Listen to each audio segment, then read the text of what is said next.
What's up, you guys? Bloody Jacob here to bring you another QMR Steven Seagal movie review set. And this time we're going to be talking about Urban Justice, which came out in 2007, Pistol Whipped from 2008, and finally Against the Dark, released in 2009.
Jacob here, meeting my icon, Catherine Isabel here. Yeah.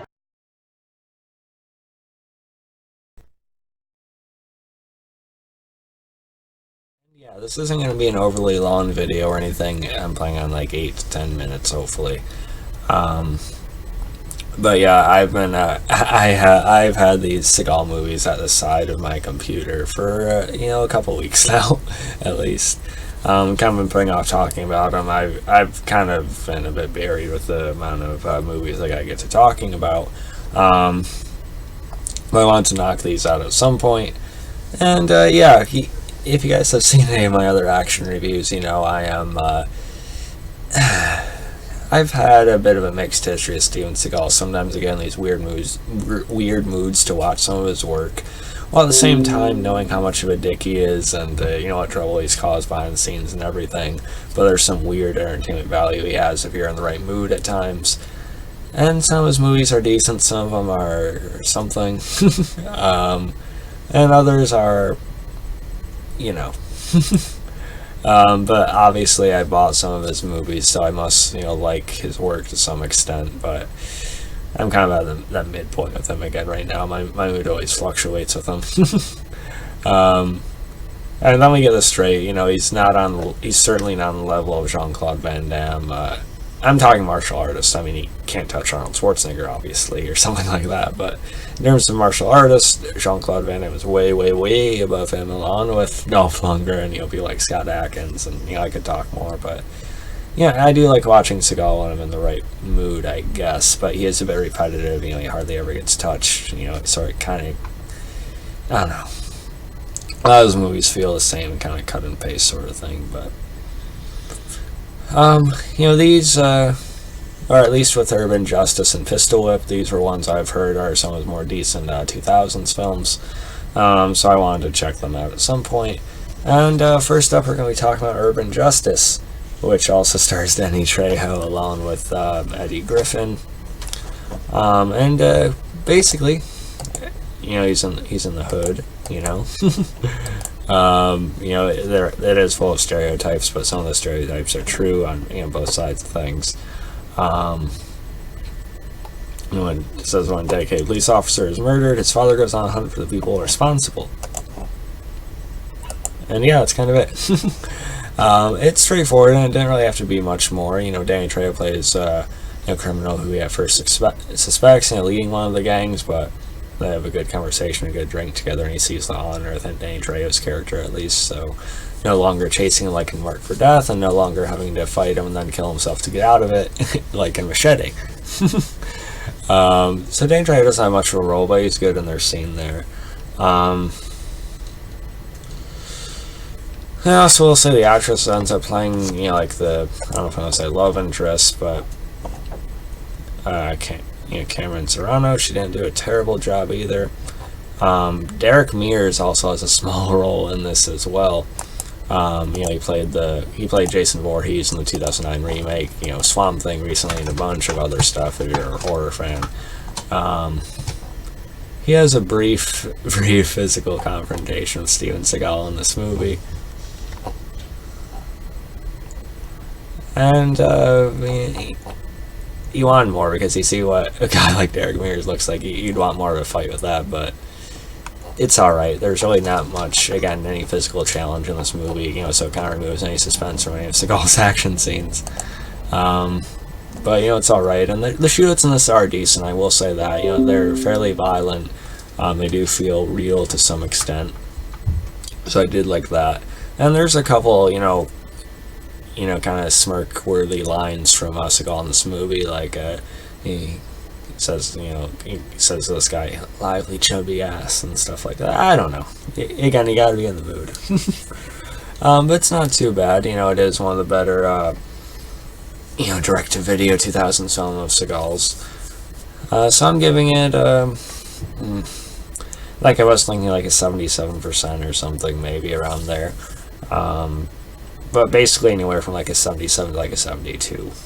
I don't know. Again, it depends on the mood with them at the time, but Urban Justice isn't too bad. It's worth checking out. And anyway, next up we're talking about a little bit about Pistol Whipped, which is one I've been curious about for quite some time since hearing about it in some of my action groups, Action on Lead and such. And it also, stars Lance Henriksen. Lance Henriksen isn't in too much of it, but I wanted to seek it out because it did seem like one of the more story-driven films of Seagal's. It's about a tough ex-policeman with a gambling and alcohol problem and gets offered a job as an assassin of bad men. It'll rid him of the gambling debt as well as get him money and a chance to clean up his act and be with his daughter, so he can see her more often and not be ashamed, things like that. Now, I also seen at one point someone had called this, this is Steven Seagal's Until Death, just like Until Death was for Van Damme, which was a really, for Van Damme, movie, gritty and real, somewhat character-driven, crime action thriller sort of thing.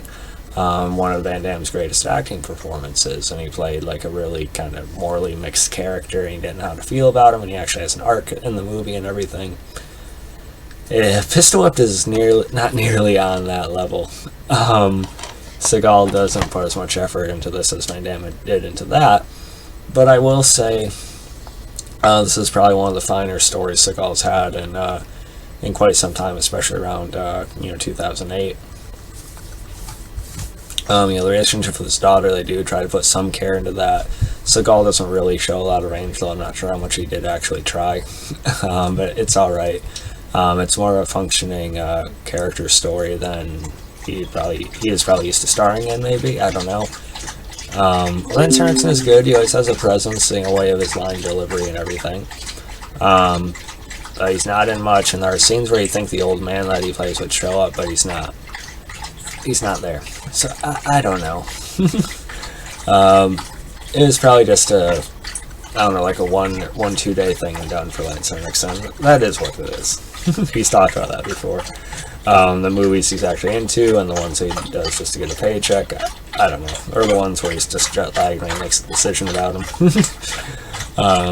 But yeah, it's not too bad. There's this assassin guy that works for Henriksen as well that you could think could be Seagal's equal or a challenge. But again, he's not. Seagal never, again, really faces any physical opposition in this movie. So again, why are we still engaged? There's some decent shootouts. They're a bit louder than the ones in Urban Justice, I'll say that. But I do think I like the shootouts a bit more in Urban Justice somehow, even though the story is definitely better here. For what it is on paper, anyway. So yeah, I didn't like this quite as much as I was hoping, but again, it is one of his decent 2000s ones. I'm giving it I'll probably stick it with a 72, 74, put it a bit lower. So yeah, then I guess I thought about Pistol Whipped. And, oh, hey, my dog. Sorry about that, guys. Hey, Penny. Alright. Oh, oops. Sorry about that. I don't even know if any of you guys have actually made it this far in the video, but I'm still apologizing nonetheless. I really gotta get something else to film with. It's not bad quality, but the audio can be off sometimes, and I obviously try not to fiddle with it like this. But anyway, The last one we're talking about is Against the Dark, which came out in 2009, I believe, and obviously stars Steven Seagal. And I should also mention that stars someone connected to Dwayne "The Rock" Johnson, of all people, and that is Tanoi Reed. He is related to The Rock, as well as a stunt double for The Rock at times. And he basically handles most of the physical work in this movie. It's about when a population of Earth is infected with a virus and transformed to flesh eaters and blood-drinking creatures, a group of hunters led by Tao chases the vampire zombies to... Sorry, gotta click. To eliminate them, 6 non-infected survivors try to find the exit of an abandoned hospital crowded with the infected creatures, and Tao and his group help them. Meanwhile, the military command is ready to bomb the area and wipe it from the map. So yeah, if you guys know me, you know I am a big horror movie fan, die-hard horror fan. It's still my favorite movie genre overall. I'm going to yet another horror convention coming up next weekend. So, with being into the action genre as well, I had to check out, somewhat of a horror movie that Seagal was in, although he really isn't in much of it.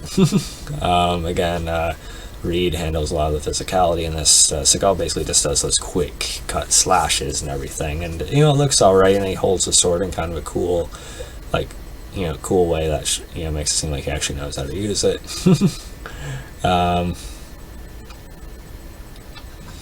Mostly for the first half an hour to an hour, it's mostly see Seagal and his group just walking. They're getting closer, but there's no shot of them walking. Then here's the survivors back in the hospital doing this shit, and then they're still walking. Once in a while, I'll send one of the other people in to kill a couple of the vampires or something. And I don't know. Eventually, he gets down the action a little bit. He does use a shotgun at one point. And there are these 2 women with them. One in particular actually looks kind of interesting, and they don't have any lines, and they're both just kind of killed really easily as well. Whoops, spoiler. Like they weren't actually trained at all or something. I don't know. I will say there are some decent practical blood effects in this movie, and the makeup isn't too bad. Being a horror buff, I've seen far worse. But it's not particularly badly acted, and it's not particularly well acted at all. And there's definitely ones that are weaker than others. Keith David is in this as one of the military commanders, debating about what to do and how much time to give him. Severely wasted here. And the other guy as well. I don't know, not much more to say about this. I've said really all that needs to be said. I give it like a D. 64%, I don't know. The only reason I'm keeping it that high is for the sometimes decent effects and Tanoi Reed, maybe. And there's a couple bits where Seagal's alright, but not much more than that. And the movie just sort of ends, too. So, yeah, follow me on Facebook, Twitter, Instagram, like, subscribe, and I'll catch you guys next time. Peace.